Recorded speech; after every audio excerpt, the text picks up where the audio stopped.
하나님 말씀 보겠습니다. 하나님 말씀 마태복음 6장 11절 한 절 보겠습니다. 마태복음 6장 11절 한 절입니다. 같이 읽겠습니다. 오늘 우리에게 일용할 양식을 주시옵고. 지난주에는 주님이 가르쳐 주신 기도에서 뜻이 하늘에서 이루어진 것처럼 땅에서도 이루어지다에 대해서 살폈고, 오늘은 네 번째 간구에 해당되는 오늘 우리에게 일용할 양식을 주옵소서라고 하는 내용을 살펴보도록 합니다. 자, 125문답 같이 한번 읽겠습니다. 넷째 간구는 무엇입니까? 오늘 우리에게 일용할 양식을 주시옵고로 이러한 간구입니다. 우리 몸에 필요한 모든 것을 기꺼이 채워주사 오직 주님만이 모든 좋은 것의 근원임을 시인하게 하시고, 주께서 우리에게 복 주시지 않으면 우리의 염려나 수고, 심지어 주님께서 주신 선물조차 우리에게 아무 유익이 되지 못함을 알게 하옵소서. 그리하여 우리가 어떤 피조물도 의지하지 않고 오직 주님만 의지하게 하옵소서. 우리가 앞에서 살펴봤던 이 전반부에 해당되는 세 가지 간구는 하나님의 이름, 하나님의 나라, 하나님의 뜻에 대한 것이었습니다. 그러면서 이 세 가지 간구가 서로 다른 것이 아니라 다 연결되어 있는 것이라고 말씀을 드렸습니다. 그래서 하늘에서 천사가 즐거운 마음으로 하나님께 순종함으로 하나님의 뜻이 하늘에서 이루어진 것처럼 땅에서도 우리가 하나님의 뜻에 순종할 때 하나님의 나라가 임하고 그 결과 하나님의 이름이 거룩히 여김을 받는 이런 구조로 되어 있는 기도라고 말씀을 드렸습니다. 자, 그 다음에 나오는 세 가지 간구가 일용할 양식, 죄의 용서, 그리고 악에게서 구원을 받는 것, 이렇게 세 가지 간구를 우리가 살펴보게 됩니다. 그리고 이 세 가지는 특히 우리의 일상과 밀접하게 관련된 그런 내용들이라고 할 수가 있습니다.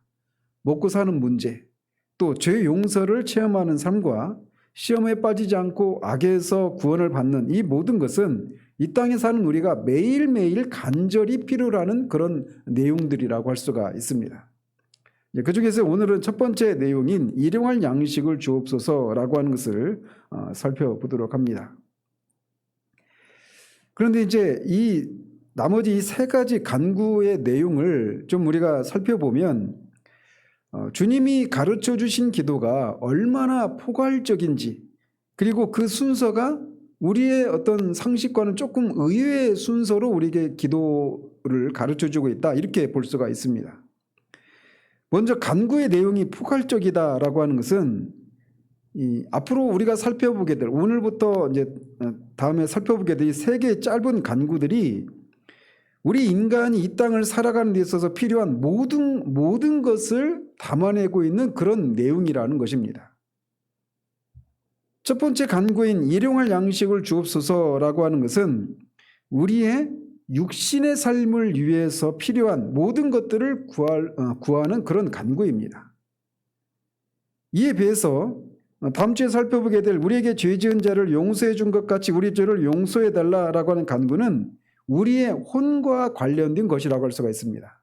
혼은 우리의 지정의로 구성된 것으로 우리 인격을 구성하는 요소죠. 그래서 우리가 다른 사람과 우리의 인격이 다른 사람과 접하는 이런 것이 혼이란 말이에요. 그래서 우리가 용서받은 것처럼 다른 사람의 죄를 용서해 주시기를, 우리가 다른 사람의 죄를 용서해 준 것처럼 우리의 죄를 용서해 달라고 하는 이 문제는 결국 이 혼적인 것과 관련된 그런 간구라고 할 수가 있습니다. 이에 비해서 마지막으로 시험에 들지 말게 하옵시고 다만 악에서 구하옵소서, 이 내용은 우리의 영과 관련된 내용이라고 할 수가 있습니다. 그래서 영은 하나님과의 관계를 맺는 인간의 본질과 관련된 부분으로서 이 세 번째 간구는 이렇게 우리의 영과 관련된 간구라고 할 수가 있습니다. 그래서 네 번째, 다섯 번째, 여섯 번째 이 세 가지 간구가 인간의 육신과 혼과 영이라고 하는 이 영에 필요한 모든 것을 담아내고 있는 기도다 이렇게 말할 수가 있어요. 그래서 이런 의미에서 이 기도가 굉장히 포괄적인 기도다 이렇게 말씀드릴 수가 있습니다. 또 이 기도가 포괄적이다라고 하는 것을 다른 측면에서도 이렇게 말씀을 드릴 수가 있습니다. 즉 우리가 하나님과 그의 나라를 위해서 살아야 된다고 우리가 앞에서 살피지 않았습니까? 근데 그게 맞는데 그런 삶을 위해서 필요한 것들이 바로 이 세 가지 것들이 충족될 때 그 앞에 세 가지 기도 제목을 이루어 드릴 수가 있는 거예요. 만약에 우리가 양식을 못 먹고 육신의 생명을 유지하지 못한다면 우리는 하나님과 그분의 나라를 위한 삶을 살 수가 없습니다. 그렇지 않습니까? 그렇기 때문에 이 일용할 양식을 주옵소서라고 하는 간구가 나오고 있는 겁니다. 뿐만 아니라 우리가 하나님과 그 나라를 위한 삶을 살려면 하나님과 막힘이 없는 그런 교제를 나눌 수 있어야 합니다. 그런데 만약에 우리가 다른 사람의 죄를 용서하지 못하면 하나님과의 관계가 막힌단 말이에요. 이런 측면에서도 이 다섯 번째 간구인 죄를 용서해 주시기를 구하는 이 문제도 결국은 앞에 있는 이 간구를 이루어드리기 위해서 필연적으로 우리에게 요구되는 그런 기도라고 할 수가 있습니다. 그리고 여전히 우리 안에는 죄악된 본성이 남아있기 때문에 우리 안에 있는 죄악된 본성과 우리 밖에서 우리를 끊임없이 넘어뜨리려고 하는 악한 세력들이 남아있단 말이에요. 그래서 이 문제가 해결되지 않으면 또 역시 하나님과 그의 나라를 위한 삶을 살 수가 없게 되는 겁니다. 그래서 앞에 있는 세 가지 간구의 내용을 이루어 드리기 위해서는 이 네 번째, 다섯 번째, 여섯 번째 이 간구 내용이 반드시 이루어져야만 하는 거예요. 이런 측면에서도 주님이 우리에게 가르쳐 주신 기도는 매우 우리 영과 육과 혼에 필요한 이 모든 내용을 담고 있는 기도다라고 해서 그런 의미에서 포괄적인 기도다 이렇게 말씀을 드릴 수가 있습니다. 또 하나는 이 간구의 순서가 우리를 놀라게 만든다라고도 할 수가 있습니다. 하나님의 이름이 거룩히 여김을 받으시오며 나라가 임하시오며 뜻이 하늘에서 이룬 것 같이 땅에서도 이루어지이다라고 하는 간구 뒤에 나오는 것은 뭔가 좀 영적이고 높은 차원의 것이 나와야 할 것처럼 우리가 생각되죠. 하나님의 나라와 하나님의 뜻과 이 하나님의 이름이 거룩히 여김을 받는 이것을 위해서 기도했다라면 그 다음에 나오는 것은 아마도 그러니 이것을 위해서 우리를 시험에 들게 하지 마시옵고 악에서 우리를 구해 주시옵소서라고 해서 우리의 영과 관련된 그런 간구의 내용이 바로 이 네 번째 간구 순서가 거기에 나와야 될 것 같은데 오히려 우리 육신에 필요한 것들을 채워주실 것을 구하고 있단 말이에요. 이런 의미에서 좀 이 기도 간구의 순서가 좀 의외다라고 하는 이런 생각을 가질 수 있는 그런 순서로 우리에게 가르쳐주고 있습니다. 하나님의 나라와 그의 영광을 위한 삶을 사는 데 있어서 먼저 필요한 것은 우리 육신의 생명이 유지되고 보존되는 것이 없으면 가능하지가 않습니다.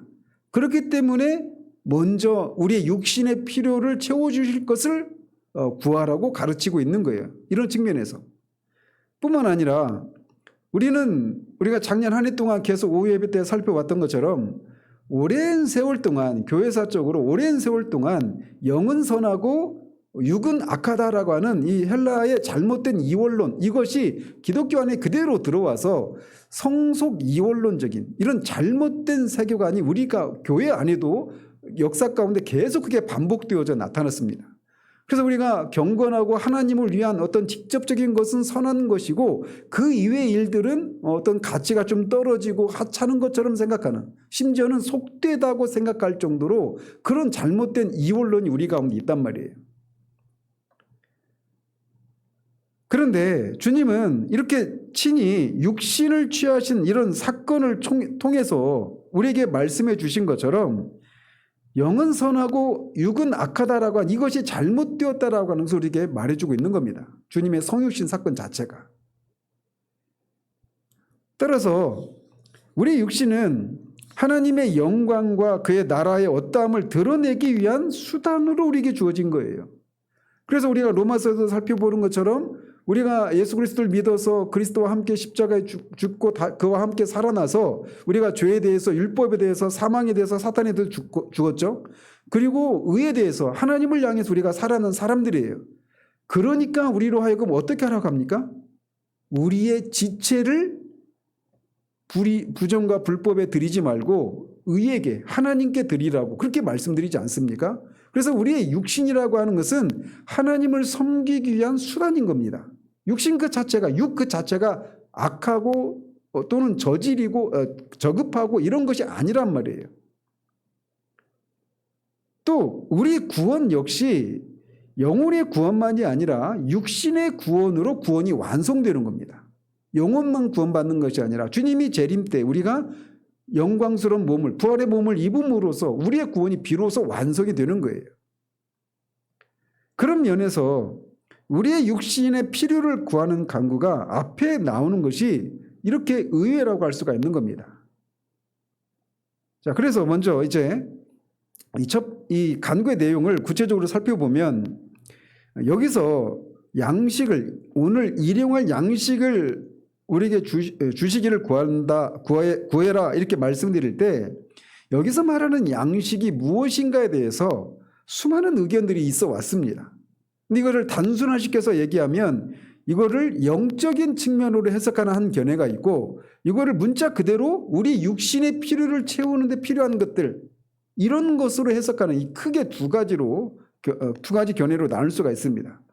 그래서 실제로 교회사 속에서 보면 초대 교부들과 로마 카톨릭에서는 여기서 말하는 양식이 원어로 보면 빵, 우리말로 떡 이렇게도 번역되는 단어입니다.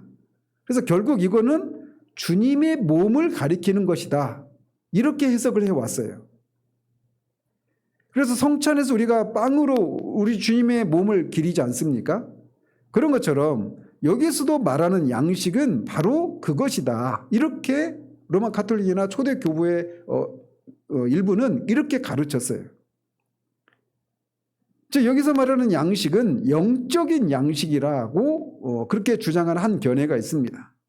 그렇지만 여기서 우리가 볼 수 있는 것처럼 또 누가복음에도 똑같은 기도가 나오는데 주님이 가르치신 기도에서 여기서 말하는 양식은 매일의 양식을 가리킵니다. 말 그대로 문자적으로 양식을 가리키는 거예요. 영어로 브레드, 빵을 가리키는 겁니다. 그러면 여기서 말씀하시고 있는 것은 말 그대로 우리의 육체의 생명을 유지하기 위해서 필요한 빵과 떡을 가리킵니다. 그래서 요리문답 역시 우리 몸에 필요한 모든 것을 기꺼이 채워주사라고 해석을 해서 여기서 말하는 양식이 우리 몸에 필요한 모든 것이라고 분명히 하고 있습니다. 실제로 베드로도 너희 염려를 다 주께 맡기라. 이는 그가 너희를 돌보심이라 이렇게 말을 하고 있어요. 근데 우리의 삶을 정직하게 돌아보면 우리가 오늘도 아마도 매일 우리가 어떤 염려를 했을 것입니다. 어떤 염려가 없이 하루를 지나가기가 쉽지가 않아요. 근데 우리가 그렇게 염려할 때 그 염려의 그 내용이 하늘에 속한 것들이나 우리 영혼의 상태만 가지고 염려하지는 않아요. 이걸 가지고도 염려할 수 있지만 많은 경우에는 오히려 우리가 이 땅을 살아가면서 겪는 우리의 육신과 관련된 그런 것들로 염려하는 경우들이 많습니다. 그래서 그런 모든 염려를 맡기라 이렇게 사도 베드로가 권면하고 있는 거예요. 또 잠언 기자 중에 그 30장에 보면 아굴이라고 하는 사람이 쓴 것으로 이렇게 기록되어 있는데 거기서 이렇게 기도합니다.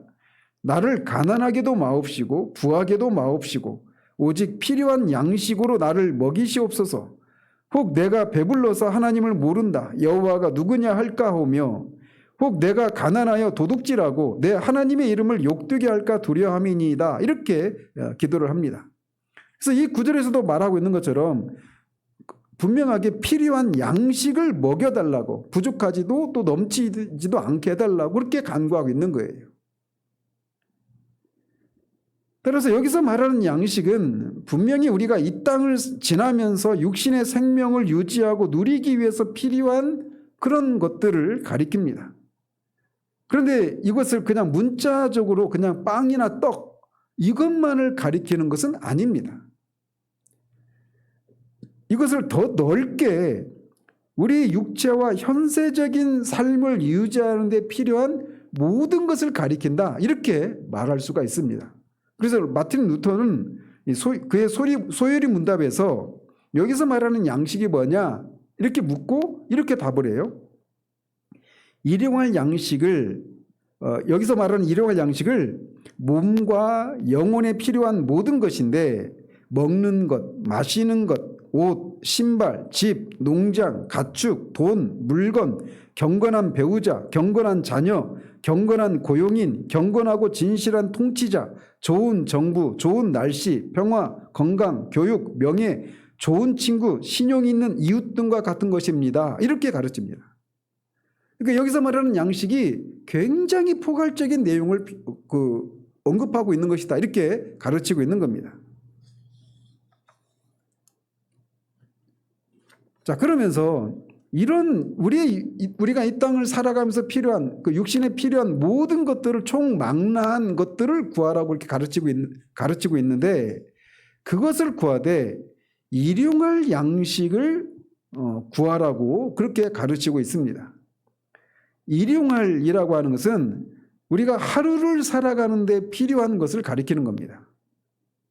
즉 매일매일 살아가는 데 필요한 양식을 구하라는 거예요. 이것은 아직 닥치지 않은 장래일을 두려워하거나 염려하지 말고 매 순간을 하나님을 의지하고 살라라고 하는 이런 의미가 담겨 있는 겁니다. 뿐만 아니라 우리가 이렇게 매일매일 하나님이 공급하시는 은혜로만 살아갈 수 있는 사람이라고 하는 것을 이 기도가 우리에게 가르쳐주고 있는 거예요. 한번 매일매일이 일용할 양식이 아니라 매일매일 필요한 양식이 아니라 뭐 일주일치 필요한 양식 또는 한 달치, 1년치 이런 양식을 한번 몽땅 주고 우리가 그냥 평안하게 살 수 있게 해달라고 이런 간구가 아니라는 거예요. 매일 문자 그대로 매일매일 필요한 양식을 달라고 그렇게 기도하라고 가르쳐주고 있는 거예요. 이것은 영적인 측면에서도 보면 우리가 매일매일 공급하시는 하나님의 은혜가 아니면 살 수가 없는 사람이라고 하는 것을 말해주는 겁니다.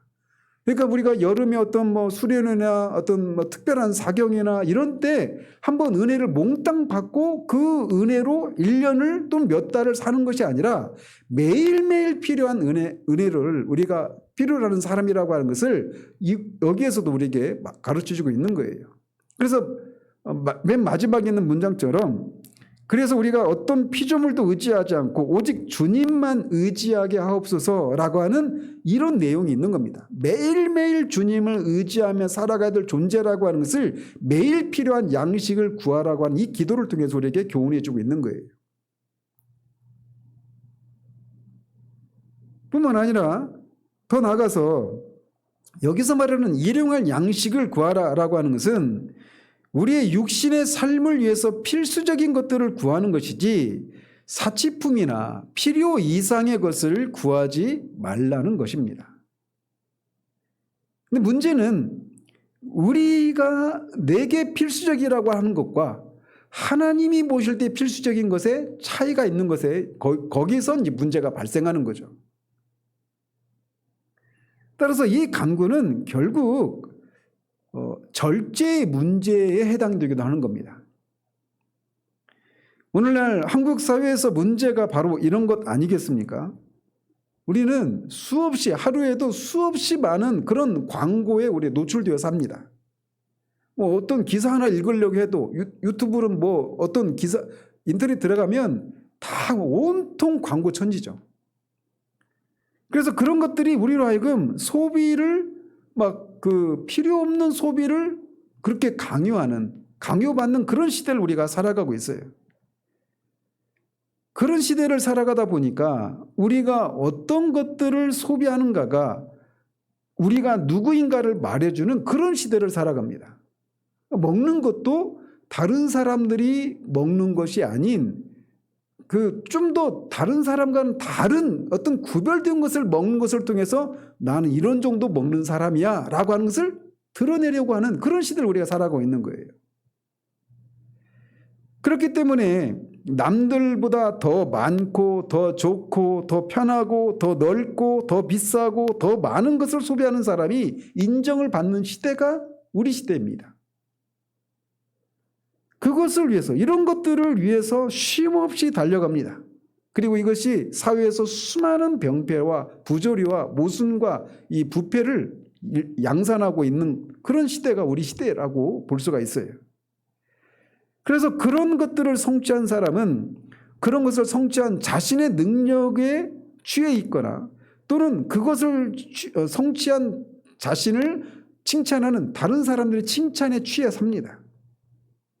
그래서 그것을 더 얻기 위해서 쉬지 못하고 끊임없이 달려가야만 하는 그런 시대가 우리 시대예요. 그리고 그것을 얻지 못한 사람은 마치 사회의 실패자로 낙인찍혀서 열등감과 삶에 대한 회의와 자포자기 심정으로 소망 없이 살아가거나 자신도 그것을 얻기 위해서 이런 정글 같은 사회 속에서 살아남기 위해서 몸부림을 치고 있단 말이죠. 그런 시대에 비춰보면 이 기도처럼 우리 시대에 정말 필요한 기도가 어디 있겠는가라고 하는 생각을 하게 됩니다. 일용할 양식을 구하라고 하는. 이것은 오늘날 교회 역시 마찬가지입니다. 교회에서마저도 이런 세상의 풍토가 그냥 공공연하게 들어와 있습니다. 다른 교회보다 좀 더 큰 규모의 예배당, 많은 교인들, 사회에 유력한 인사들이 교인으로 있는 것을 자랑거리로 삼고 교계에서 유명해지기를 꾀하고 목사들이 박사학위를 취득하기 위해서 노력하는 이 모든 것들은 이런 세상의 풍토를 보여주는 것이라고 할 수밖에 없어요. 좀 더 높고 크고 넓고 유명하고 이런 것을 통해서 자신이 누구야라고 하는 것을 드러내려고 하는 이성의 자랑이 온통 세상에서 뿐만 아니라 교회 안에도 들어와 있는 시대가 우리 시대라고 볼 수가 있습니다. 교회당이 화려하지 않으면 어떻습니까? 교인들이 적으면 또 어때요? 또 유명하지 않으면 어떻습니까? 목사에게 박사학위가 꼭 필요합니까? 특히나 어떤 학문적인 신학 박사나 이런 것보다도 이 목회학 박사 이거를 따신 분들이 다 그런 건 아니지만 이 목회학 박사라고 하는 사실 세상의 관점으로 보면 목회학 박사라고 하는 그 학위는 정말 죄송한 표현이지만 정말 거기에다가 어떻게 박사라고 하는 타이틀을 붙일 수 있을지 싶을 정도로 학문적인 수준은 아주 일천합니다. 그냥 출석만 하면 주는 그런 학위들이 많아요. 목회학 박사가. 근데 그렇게 하고 나면 다 돈으로 하는 거죠, 다.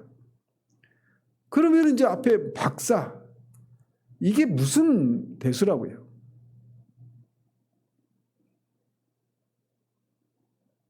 예배당에 하나님의 임재가 있고 성도의 교제 속에서 하나님의 사랑이 넘쳐나고 세상에서는 무명하지만 하나님께는 인정을 받고 박사위가 없지만 말씀에 대한 바른 해석과 몸부림치는 삶이 있으면 충분하지 않습니까? 오늘날 교회도 사회처럼 세상처럼 소비 과잉이 넘쳐납니다. 우리는 일용할 양식으로 족할 수 있어야 돼요.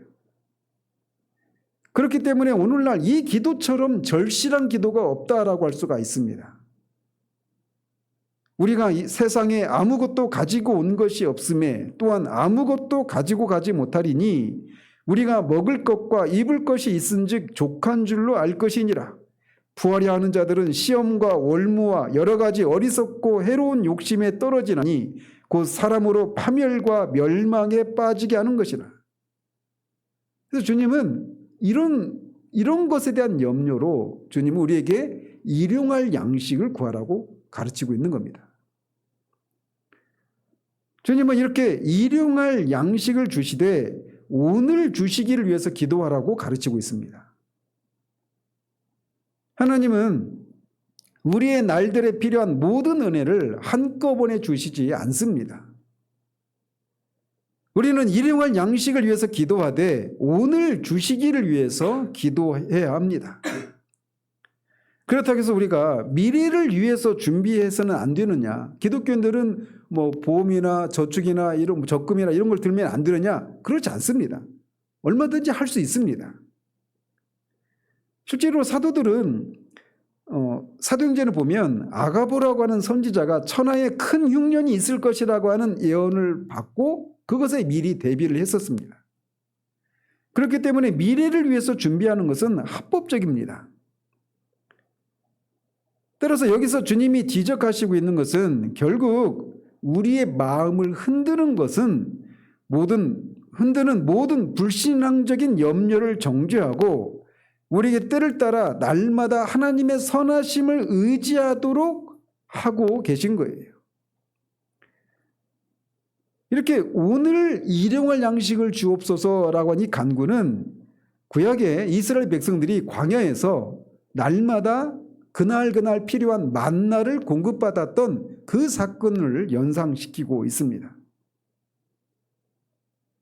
이스라엘 백성들이 오늘은 만나를 먹었지만 내일은 그걸 먹지 못하면 어떻게 될까? 이렇게 염려해서 하루치 이상을 가지고 왔을 때는 그 만나가 다 썩어버렸죠.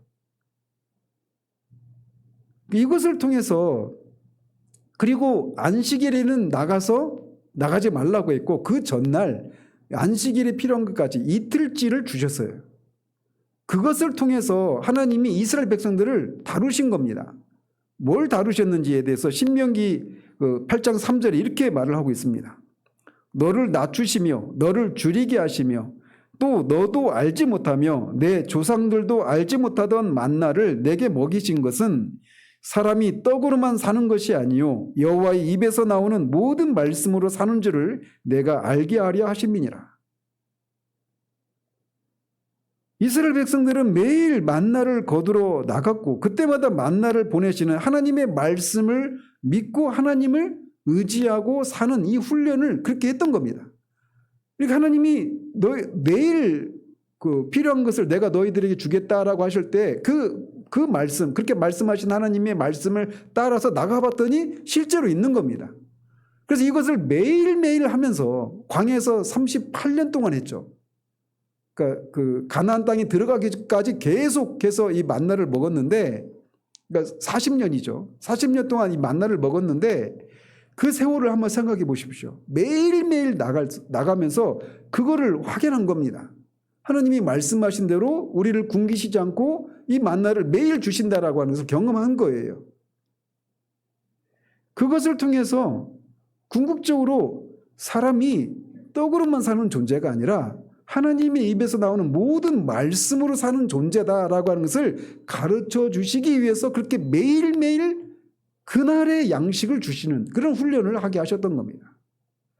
그래서 이 기도, 오늘 일용할 양식을 주시옵소서라고 하는 이 기도도 역시 우리로 하여금 정말 사람이라고 하는 존재가 하나님이 공급해 주시는 그런 어떤 일용할 양식, 떡으로만 사는 존재가 아니라 하나님의 입에서 나오는 모든 말씀, 그리고 결국은 하나님만이 참된 만족이라고 하는 것을 우리에게 가르쳐 주시기 위해서 이런 기도를 하라고 가르쳐 주고 있는 겁니다. 매일매일을 너희 염려를 다 주께 맡기라. 이는 그가 너희를 돌보심이라 라고 하는 이 베드로의 권면을 우리가 따라서 살아가도록 가르치고 있는 거예요.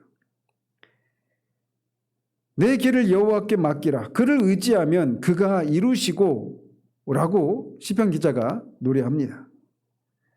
우리는 날마다 수도 없이 다양한 종류의 염려와 근심이 찾아듭니다. 그런데 문제는 그것이 찾아올 때 이렇게 말씀에 약속된 것을 붙들고 믿음으로 싸워야 하는데 어떤 근심거리가 오면 근심해요. 염려거리가 찾아오면 염려합니다. 세상과 별반 다르지 않아요. 그러나 우리는 세상과 다른 삶을 살아야 하는 겁니다. 하나님께서 우리의 보호자가 아니십니까? 바로 그것이 온유한 자의 특징이에요. 온유한 자는 하나님의 판단에 전적으로 다 맡기고 하나님만을 전적으로 의지하며 사는 존재, 이게 온유한 사람의 특징입니다.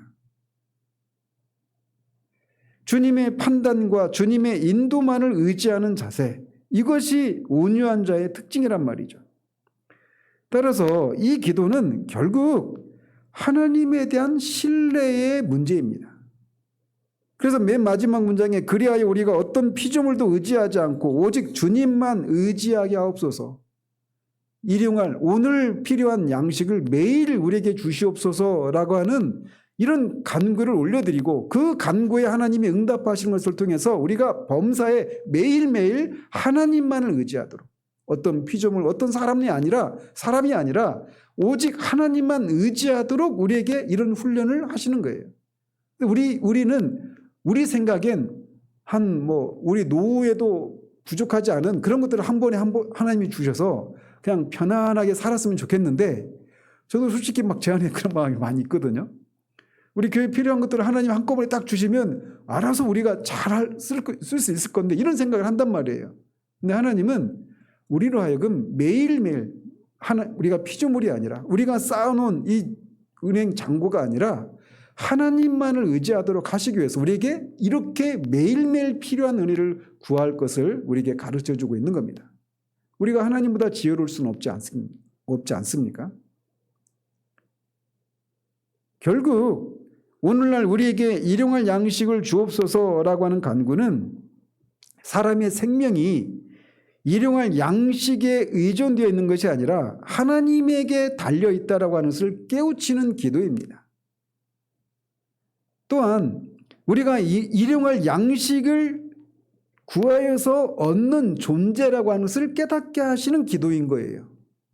즉 우리가 능력이 있으면 그냥 우리가 알아서 직장에 가서 돈을 벌고 필요한 양식을 공급받고 이렇게 할 수 있는 존재가 아니라는 겁니다. 매일매일 하나님의 은혜가 필요로 하는 그런 존재라는 거예요. 이 기도를 통해서 그것을 우리에게 가르쳐주고 있는 겁니다. 그리고 이렇게 주님이 우리 몸에 필요한 모든 것을 내려주시는 이유가 오직 주님만이 모든 좋은 것의 근원임을 시인하게 하시려고 하는 목적에서 이런 기도를 하라고 얘기를 하고 있는 겁니다. 사람이 아니라, 돈이 아니라 주님이 모든 좋은 것의 근원이시고, 그래서 우리는 그 주님께 구하여서 받는 그런 존재라고 하는 것을 늘 일깨울 수 있도록 이 기도를 하라고 가르치고 있는 거예요. 또한 이 기도는 주께서 우리에게 복 주시지 않으면 우리의 염려나 수고, 심지어 주님께서 주신 선물조차 우리에게 아무 유익이 되지 못함을 알게 하기 위한 기도라고 요리문답은 가르치고 있습니다.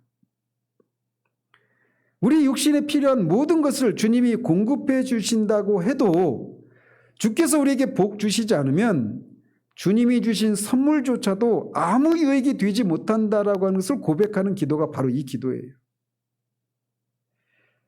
창조의 첫날에 뭘 창조하셨습니까? 하나님이 빛이 있으라 하니까 빛이 생겼어요. 빛은 모든 원소든지 모든 식물이나 동식물들이 태양도 마찬가지고 달도 마찬가지고 이런 것들이 활성화될 수 있게 하는 에너지입니다. 그러니까 빛이 없으면 태양이 있어도 태양은 태양의 역할을 할 수가 없는 거예요. 빛이 없으면 달도 별도 식물도 동물도 그 어떤 것도 그 존재에 합당한 그런 역할을 할 수가 없는 겁니다. 그렇기 때문에 하나님이 먼저 빛이 있으라 말씀하시고 그 다음에 동식물들과 이 일월 성신을 창조하신 거예요. 그러니까 여기 창조도 다 질서가 있는 거죠. 빛이 이렇게 모든 존재하는 것들을 활성케 하는 그런 에너지인 것처럼 주님이 우리의 모든 것에 좋은 것의 근원이시고, 주님이 계시면 모든 것이 있는 것이고 주님이 안 계시면 모든 것이 없는 그런 것이라고 하는 것을 가르쳐주는 기도가 바로 이 기도예요. 그러니까 일용할 양식을 주옵소서라고 하는 기도가 얼마나 깊은 기도인지 아시겠죠?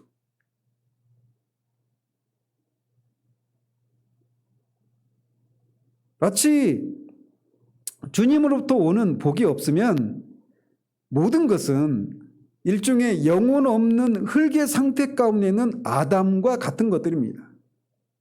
아담이 흙으로 빚어져서 사람의 형태를 가지고 있지만 그 코에 하나님이 생기를 불어 넣어주실 때 비로소 살아있는 생물체, 생명이 되지 않습니까? 그런 것처럼 매일의 양식을 구하는 것을 통해서 하나님으로부터 오는 복, 하나님 자신이 우리의 모든 것의 그 만족의 근원이시다라고 하는 것을 가르쳐 주는 기도가 바로 이 기도예요. 그런데 주님은 일용할 양식을 기도하는 사람에게 오늘 일용할 양식을 누구에게 달라고 합니까? 나에게 주시기를 위해서 기도하지 않고 우리에게 주시기를 위해서 기도할 것을 가르치고 있습니다. 원문에는 우리라고 하는 단어가 2번 나옵니다. 즉 우리 자신뿐만 아니라 이렇게 우리에게 일용할 양식을 주옵소서 이렇게 기도하고 있는 것은 우리 자신뿐만 아니라 다른 사람들도 돌보아야 한다라고 하는 것을 우리에게 교훈해 주고 있는 겁니다. 나에게 일용할 양식이 필요한 것처럼 다른 사람도 일용할 양식이 필요하다는 하는 것을 우리에게 이것을 주시옵소서 이런 기도를 통해서 우리에게 가르쳐 주고 있는 거예요. 이 땅을 살아가는 데 있어서 필요한 양식은 우리에게만 필요한 것이 아닙니다. 이 세상에 같이 살아가는 동료 그리스도인과 더 넓게는 이 세상의 동료 인간들에게도 필요한 것이 일용할 양식이에요. 그러나 우리는 너무나 개인주의에 물들어 있습니다. 우리 가족, 우리 교회, 우리 나라, 우리 그리스도인 등등 이렇게 나와 직접적으로 관계 있는 사람들과의 그런 관계 속에서만 생각하는 것이 우리들의 일반적인 모습이에요. 주님은 우리에게 일용할 양식을 주시기를 구하라고 가르치시면서 우리는 우리 자신과 직접적으로 관련된 사람들을 넘어서 다른 사람들을 향해서도 우리와 직접적인 관련이 없는 다른 사람들을 향해서도 우리의 관심과 사랑이 흘러가야 한다라고 하는 것을 가르쳐주고 있는 겁니다. 이 기도를 통해서 말이에요. 사도 바울은 너희가 짐을 서로 지라 그리하여 그리스도의 법을 성취하라 라고 말합니다. 그리스도의 법이 뭡니까? 사랑이에요. 사랑. 그렇게 말한 후에 그러므로 우리는 기회 있는 대로 모든 이에게 착한 일을 하되 더욱 믿음의 가정들에게 할지니라 이렇게 권면을 합니다. 따라서 1차적으로는 우리의 관대함을 사랑을 믿는 사람들을 향해서 흘려보내야 합니다. 그러나 그 범위를 더 확장해야 해요. 그래서 모든 이에게 하되 라고 하는 전제를 붙이고 있지 않습니까? 몇 년 전에 왜 세상의 절반은 굶주리는가라고 하는 책을 쓴 분이 그 책에서 그 책을 통해서 제가 굉장히 아주 쇼킹한 내용을 읽은 적이 있습니다. 그 책 제목처럼 이분이 아마 기아대책기구인가 유엔 산하 아마 거기에서 이렇게 근무했던 분인데 왜 세상의 절반은 굶주리는가? 그러니까 통계학상으로 하루에 5만 명 정도가 기아로 죽는다고 그래요. 지금 현재. 어마어마한 숫자가 죽고 있는 거죠. 기아로. 근데 왜 세상의 절반은 굶주리는가? 굉장히 많은 숫자가 굶주리고 있는 거예요. 그러면서 이 질문에 대해서 답하기를 우리는 막 전쟁 때문에 기근 때문에 가난 때문에 세상의 절반의 사람이 굶주린다 이렇게 생각하기가 쉽죠. 그런데 그 책에서 말하는 것이 너무나 쇼킹했습니다. 그 책의 저자는 지금 현재 세상에서 추수되고 있는 곡식으로도 지구상의 모든 인간이 굶주리지 않고 먹을 수 있는 양이 생산되고 있대요. 실제로 그런데 미국에서 수확되는 수많은 양의 밀이 해마다 태평양에 버려진답니다. 왜 하루에도 이렇게 수많은 사람들이 굶주려 죽고 있는데 왜 이런 끔찍한 일들이 벌어질까요?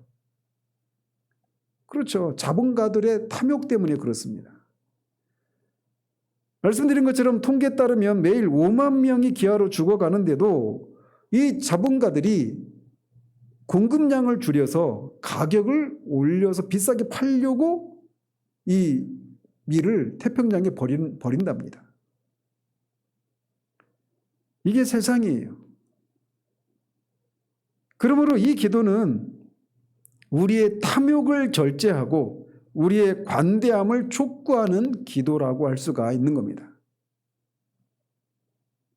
이런 측면에서 우리에게 일용할 양식을 주시기를 구하라고 한 이 기도를 따라서 우리는 어떤지 돌아볼 필요가 있습니다. 우리는 충분히 옆에 있는 동료 그리스도인과 이 시대를 같이 살아가고 있는 동료 그리스도인, 알지는 못하지만, 그리고 동시대를 살아가는 동료 인간들을 향해서 우리의 마음이 열려 있는지를 돌아볼 필요가 있는 거예요. 하나님은 우리가 주님을 닮도록 하시기 위해서 우리를 구원하셨습니다. 이거를 잊지 마십시다. 구원의 목적은 내가 죄 사함 받고 영생의 선물을 누리고 이 땅에서 하나님의 도우심을 받으면서 안락하고 위험으로부터 보호받는 그런 삶을 사는 것이 구원의 궁극적인 목적이 아니에요.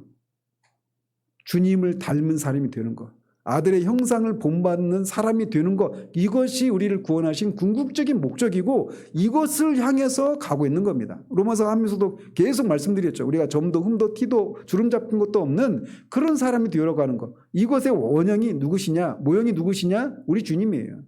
그래서 구원의 궁극적인 목적은 우리가 주님을 닮아가는 사람이 되는 것, 이것이 구원의 목적이란 말이에요. 따라서 우리는 이 부분에서도 성장이 있어야 합니다. 따라서 우리는 우리의 형편을 따라서 우리가 형편 이상의 것을 하나님이 우리에게 하라고 하시지 않죠. 우리가 지금의 형편에서 우리가 할 수 있는 것을 해야 돼요.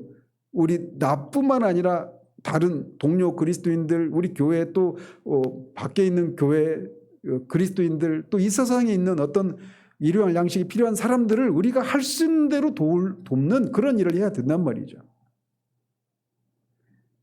그리고 이것에 있어서도 우리가 점점 더 확대하고 성장해가는 모습이 우리 가운데 있어야 하는 겁니다.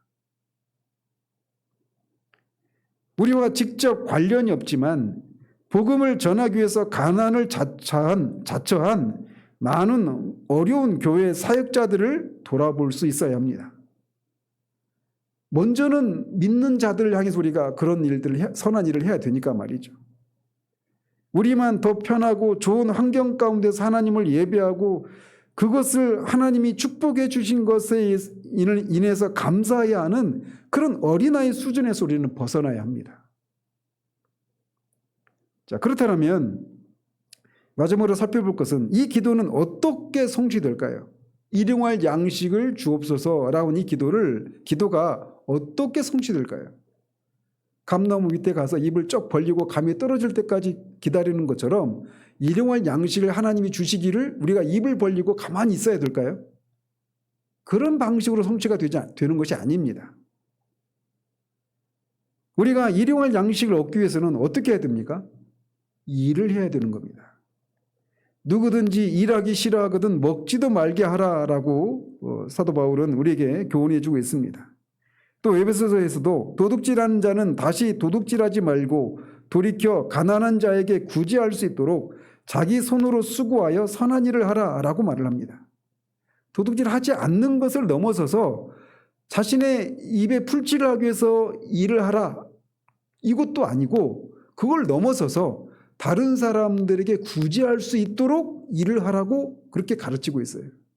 그러니까 언제나 성경은 우리에게 요구하고 있는 모습이 바로 이런 모습입니다. 우리는 왜 일을 합니까? 우리 입에 풀칠하기 위해서? 일용할 양식을 위해서 우리가 일을 합니까?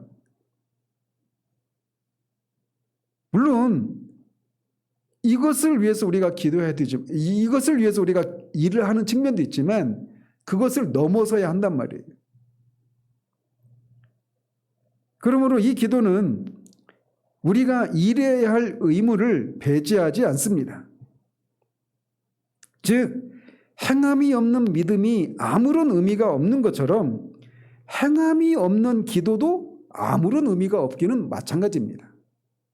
그러니까 기도한 대로 기도가 이루어지기 위해서 그 기도한 것을 이루기 위해서 우리가 일을 해야 한단 말이에요. 이게 기도의 묘미가 담겨 있는 겁니다. 기도의 묘미는 바로 여기 있는 거예요. 우리가 다분히 기도를 하나님이 해 주실 것을 수동적으로 우리가 입을 쩍 벌리고 감나무 밑에서 입을 쩍 벌리고 있는 그런 수동적인 모습만 연상하기 쉬운데, 이 일용할 양식을 우리에게 주시옵소서라고 하는 것이 성취되기 위해서 우리가 일을 해야 된다라고 하는 이 성경적인 원리를 보면 기도가 무엇인가를 우리에게 교훈해 주고 있는 것이기도 해요. 솔로몬은 여호와께서 집을 세우지 아니하시면 세우는 자의 수고가 헛되며 여호와께서 성을 지키지 아니하시면 파수꾼의 깨어 있음이 헛되도다라고 말합니다. 자, 이 말이 집을 세우는 수고를 하지 말라는 얘기는 아니죠. 또 파수꾼이 성을 지키는 일을 하지 말라는 얘기가 아니죠. 그렇게 해도 여호와께서 도우시지 않으면 그의 수고가 헛되다, 이런 의미지 그것 자체를 하지 말라는 얘기는 아닙니다. 하나님이 지켜주실 거야 라고 하면서 그냥 파수꾼이 자신의 할 일을 안 하는 게 아니란 말이에요.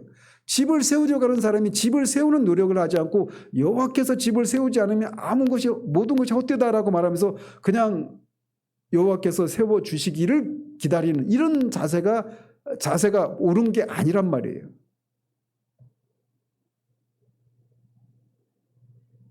따라서 하나님의 도우심과 우리의 행위는 서로를 배척하는 것이 아닙니다.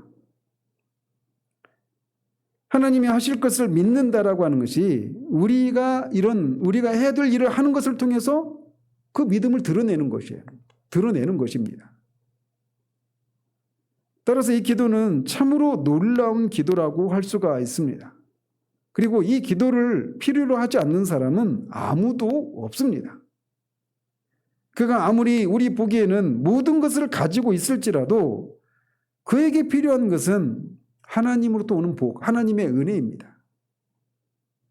따라서 하나님의 은혜를 필요로 하지 않는 사람은 아무도 없어요. 따라서 이 기도가 필요하지 않는 사람은 아무도 없는 겁니다. 모든 사람이 이 기도를 해야 되는 거예요. 결국 이 기도를 통해서 우리가 다다라야 할 지점이 있다면 바로 사도 바울의 고백입니다. 나는 비천에 처할 줄도 알고 풍부에 처할 줄도 알아. 모든 일 곧 배부름과 배고픔과 풍부와 궁핍에도 처할 줄 아는 일체의 비결을 배우노라. 만족하는 것, 자족하는 것, 여기가 우리의 지점이에요. 우리가 일용할 양식을 구하는 겁니다. 필요 이상의 것을 구하는 것이 아니라 우리에게 하나님이 주시는 그것으로 만족하는 그 수준의 것을 우리가 구하는 이런 모습이 우리에게 요구된단 말이죠. 주님은 우리의 기도에 우리가 생각하는 것 이상을 주시지 않을 수 있습니다. 물론 구원에 속한 일들에 있어서는 성경에 말하고 있는 것처럼 우리가 생각하는 것 이상을 주십니다. 그런데 우리의 육신에 필요한 것들을 주시되 때로는 하나님이 넘치게도 주시기도 하시지만 많은 경우에는 앞에서 말씀드린 것처럼 매일 하나님을 신뢰하고 하나님을 의지하고 하나님으로만 만족하는 이런 삶을 훈련시키기 위해서 그날 필요한 은혜를 주신단 말이에요. 그렇지만 우리가 필요로 하는 것 이상으로 주시지 않는 것이라 하더라도 그것이 하나님이 주신 것이라면 우리는 그것으로 족한 것을 배울 수 있는 사람이 되어야 돼요. 결국 그리스도인의 만족은 여기에서 나오는 겁니다. 그런데 우리에게 감사한 것은 사도 바울이 뭐라고 말합니까? 이렇게 할 줄 아는 일체의 비결을 어떻게 했다고 그래요? 배웠다라고 말합니다. 이 많은 시행착오와 많은 그런 경험들을 통해서 배워갔단 말이에요. 사도 바울도. 그렇다면 우리에게도 소망이 있는 겁니다. 아직은 우리가 궁핍이나 풍부한 데나 이렇게 삶이 업앤다운하는 이런 상황 가운데서 어찌할 바를 모르는 그런 요동하기도 하고 궁핍할 때는 요동하고 불안하고 염려하고 자족하지 못하는 그런 모습을 아직은 보이고 있을지 모르지만 사도가 이것을 배웠다고 하지 않습니까? 그런 것처럼 우리도 이것을 배워서 사도가 그렇게 고백하는 것이 우리 모두의 고백이 되는 이것이 우리에게 모두 해당되기를 바랍니다. 그래서 이것을 매일매일 우리에게 필요한 양식을 주시기를 구하는 이 기도를 통해서 우리가 배워야 될 궁극적인 지점이 바로 이것입니다. 이것을 우리의 삶을 다 마감할 때쯤에 사도는 이런 고백을 할 때가 젊은 시절의 사도 바울이 아닙니다. 굉장히 노년의 때, 빌립보서잖아요. 빌립보서는 사도 바울이 그 후기 때, 후기 사역을 할 때, 빌립보서는 이제 로마의 그 감옥에서 쓴 편지인데, 그때가 그리고 나서 석방됐다가 얼마 안 있어서 2차 투옥되고 거기서 순교를 해요. 그러니까 그렇게 노년 때 이런 고백을 하는 겁니다. 우리에게 소망이 있죠. 아직 삶의 기회가 있으니까. 그래서 우리가 이것을 배워갈 수 있는, 그래서 정말 많은 우리의 삶의 결핍의 상황들도 많았고 어려움도 있었지만 많은 염려와 근심이 있고 그럴 때마다 우리가 막 두려워 떨고 염려하고 이런 시행착오를 많이 겪었지만 궁극적으로 하나님이 나를 이 모든 것을 통해서 어떤 상황 가운데서도 처할 수 있는 그런 일지의 비결을 배우게 하셨다, 가르치셨다라고 그런 고백을 할 수 있는 우리 모두 되기를 바랍니다. 기도하겠습니다. 하나님 아버지, 오늘 우리에게 일용할 양식을 주옵소서라고 한 기도가 담고 있는 내용을 이 저녁에 우리가 살펴보았습니다.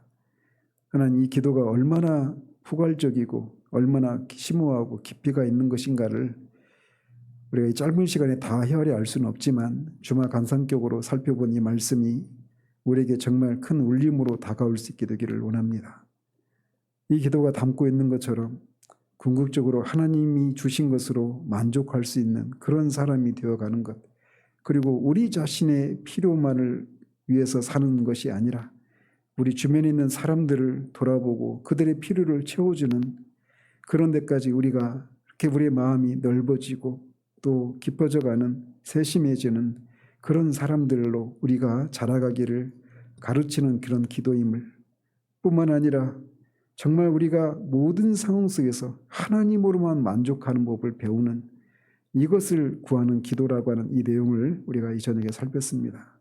이 기도처럼 정말 이 기도가 목표하고 있는 것처럼 우리가 다 그런 사람들로 자라갈 수 있도록 하나님 우리를 이끌어 주시기를 원합니다.